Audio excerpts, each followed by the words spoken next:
Hello and welcome to a new episode of Arguably the Reading Quest. From Leibniz' theodicy that this is best of all the possible worlds, from Schopenhauer, passionate confutation of it that no, this is worst of all the possible worlds, to Aldous Huxley saying that maybe this world is another planet's hell, to George Orwell claiming that if you want to imagine a face for the future, imagine a boot stamping on the human face forever. We have come a long way. But in the 21st century, the question that is doing rounds in the literary circle is whose vision of dystopia? Is it Huxley's vision of dystopia or is it Orwell's vision of dystopia is more penetrating and more prescient? That is the question. So we have come a far long way from Leibniz to Schopenhauer to Orwell's imagining 1984, to Huxley's imagining a brave new world that was largely ridiculed as a science fiction when it was written, to now, discussing that whose vision of dystopia was far more penetrating. So such kind of question itself is really scary. So in today's video, I'm going to do a comparative analysis of Brave New World on the one hand and George Orwell's 1984 on the other hand. As you know, the purpose of this channel is not to tell you the storyline. The purpose of channel is not to tell you the characters and the plot, rather to draw some kind of parallel and instigate some curiosity in you so that you will be able to read these books with greater delight, joy and curiosity. So that's the purpose of channel. So let's start. So it so happened that in 1984, and I have taken this article from openculture.com. It so happened that in 1949, George Orwell received a curious letter from his former high school French teacher. Orwell had just published his groundbreaking work 1984, which received glowing reviews from just about every corner of the English-speaking world. His French teacher, as it happens, was none other than Aldous Huxley, who taught for a brief spell at Eton before writing Brave New World, the other great 20th century dystopian novel. So Huxley starts off by praising the book and describing it as profoundly important, as I'm sure we can understand. He continues, the philosophy of the ruling minority in the 19th century is a sadism. Rather, in 1984, is a sadism which has been carried to its logical conclusion by going beyond sex and denying it. Then Huxley switches gears and criticizes the book, writing, whether in actual fact the policy of the boot on the face can go on indefinitely seem doubtful to me. My own belief is that the ruling oligarchy will find less arduous and wasteful ways of governance and of satisfying its lust for power. And these ways will resemble which I described in Brave New World, and not that is described in 1984. That is a crucial, case in the point. Basically, while praising 1984, Huxley argues that his version of future was more likely to come to pass. In Huxley's dystopic world state, the elite amuses the mass into submission with mind-numbing drugs called soma, an endless buffet of casual sex. Mind-numbing drug soma can be compared to, it can be seen as a metaphor. It can be compared to, the marketing holocaust, the marketing forces that are dumbing us down to death every day, and the way we are conditioned by the marketing forces, the way we are conditioned by the auto-suggestive techniques, the way we are conditioned by, the social media bombardment, the way we are conditioned by the reels that goes viral, the way we are conditioned by the endless forces that are, dumbing us to death and numbing us to distraction is overwhelmingly large these days. Orwell's Oceania, on the other hand, keeps the masses in check with fear thanks to an endless war and a hyper-competent surveillance state. At first blush, they might seem like they are diametrically opposite, but in fact, if you see, the Orwellian world and the Huxleyan one are simply two different modes of operation.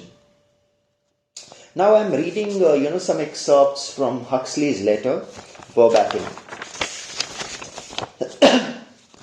So Huxley states in his letter to Orwell that whether in fact the policy of the boot on the face can go on indefinitely seems doubtful. My own belief is that the ruling oligarchy will find less arduous and wasteful ways of governing and of satisfying its lust for power. And these ways will resemble those which I described in Brave New World. I have had this occasion recently to look into the history of animal magnetism and hypnotism, and no wonder Huxley was also a great thinker in the realm of psychology and Eastern mysticism.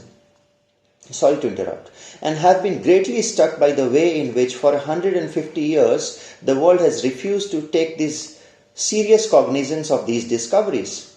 Partly because of the prevailing materialism and partly because of the prevailing respectability, 19th century philosophers and men of science were not willing to investigate the order fact of psychology for practical men.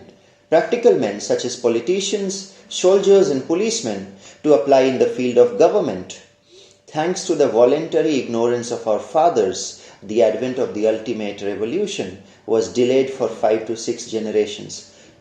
Another lucky accident was Freud's inability to hypnotize successfully and his consequent disparagement of hypnotism. Further, Huxley writes, within the next generation, I believe that the world ruler will discover that infant conditioning and narco-hypnosis are more efficient as instrument of governance than clubs and prisons, and that the lust for power can just as completely satisfied by suggesting people into loving their own servitude as by flogging and kicking them into obedience. That's scary, isn't it? In other words, I feel that the nightmare of 1984 is destined to modulate into the nightmare of a brave new world, into a nightmare of a world having more resemblance to that which I imagined in Brave New World. The change will be brought about as a result of a felt need for increased efficiency. Meanwhile, of course, there may be a large-scale biological and atomic war, in case we shall have the nightmares of other and scarcely imaginable kind. So I'm leaving it for you to determine whose vision of dystopia was far more penetrating.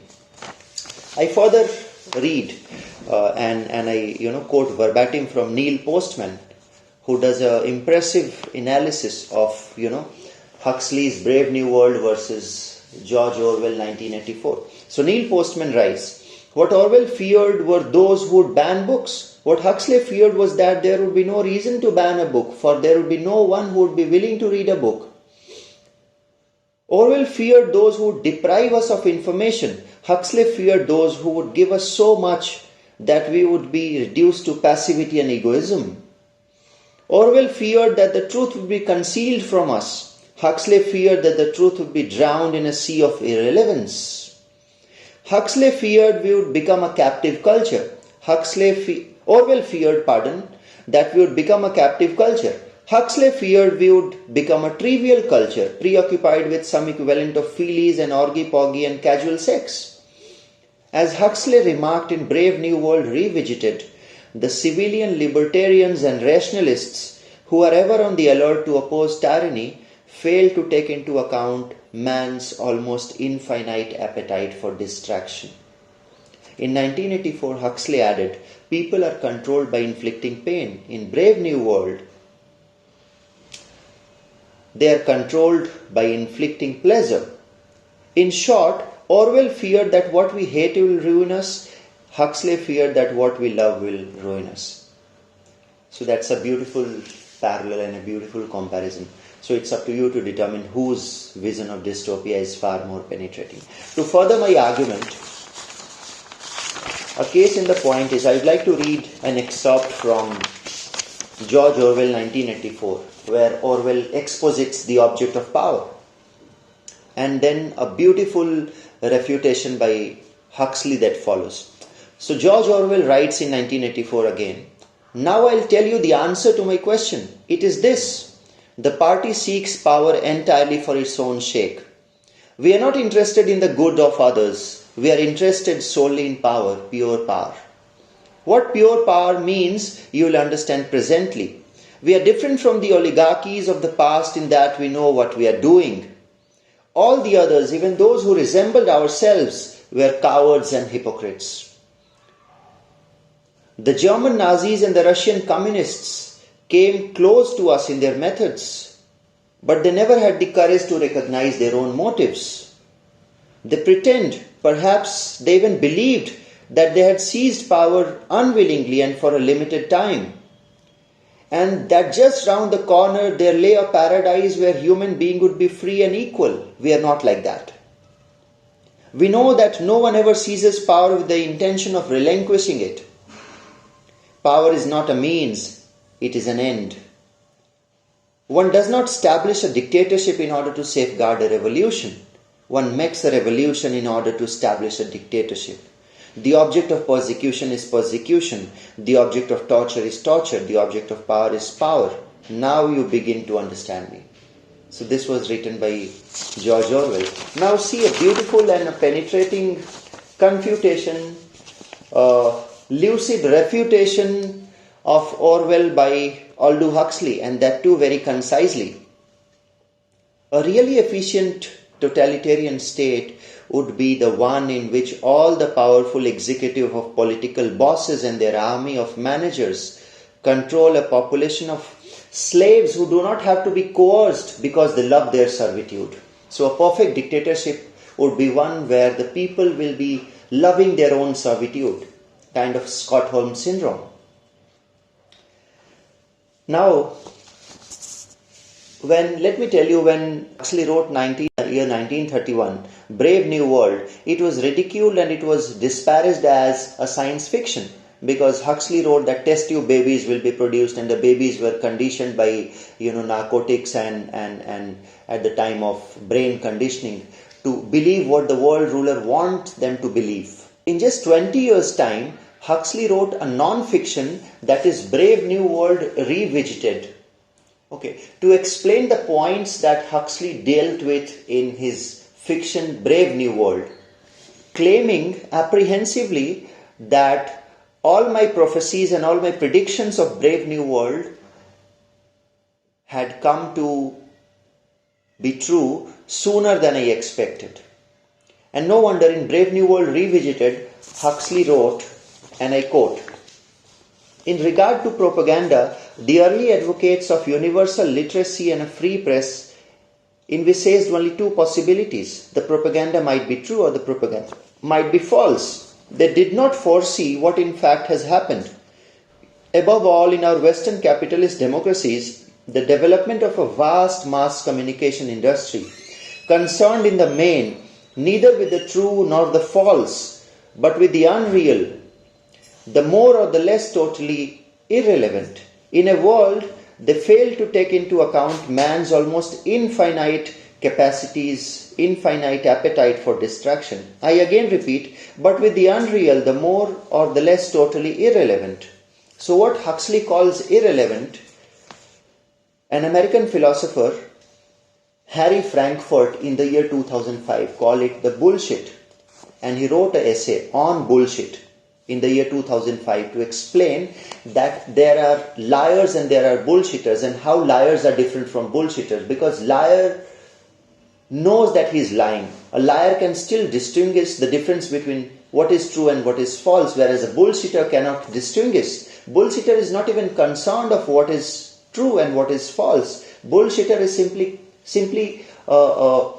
indifferent to what is true. Bullshitter is someone who is peddling his own propaganda. So you can also read parallelly an essay by Harry Frankfurt on bullshit. I continue. In a world that failed to take into account man's almost infinite appetite for distractions. In the past, most people never got a chance to fully satisfy their appetite. They might long for distractions, but the distractions were never provided. For conditions even remotely comparable to those now prevailing, we must return to imperial Rome, where the populace was kept in good humor by frequent, gratuitous doses of many kinds of entertainment. From poetical dramas to gladiators' fights, from recitation to Virgil to all outboxing, from concert to military reviews and public executions. But even in Rome, there was nothing like the non-stop distraction now provided by newspaper and magazine, by radio, television and cinema. And mind it, this was written by Aldous Huxley some 80 years ago. But In Brave New World, non-stop distractions of most fascinating nature are deliberately used as instruments of policy for the purpose of preventing people from paying too much attention to the realities of the social and political situation. The other world of religion is different from the other world of entertainment, but they resemble one another in being most decidedly not of this world.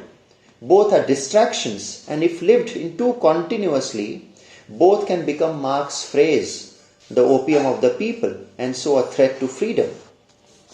Only the vigilant can maintain their liberties, and only those who are constantly and intelligently on the spot can hope to govern themselves effectively by democratic procedure. So society, most of whose members spent a great part of their time not on the spot, not here and now in their calculable future, but somewhere else in the irrelevant other worlds of sports and soap opera, of mythology and metaphysical fantasy, will find it hard to resist the encroachment of those who would manipulate and control it. This was written in the Brave New World Revisited, a non-fiction. So guys, I hope you will enjoy reading both Brave New World and 1984, and it has to be read parallelly, and also it has to be read that how propaganda peddlers are doing propaganda against the common, gullible, naive citizens. It has to be read to make sense of the world around us, and probably to do something about it consciously. Thank you so much. If you still haven't, liked, subscribed, and shared the video on my YouTube channel, please do that. Thank you so much, guys.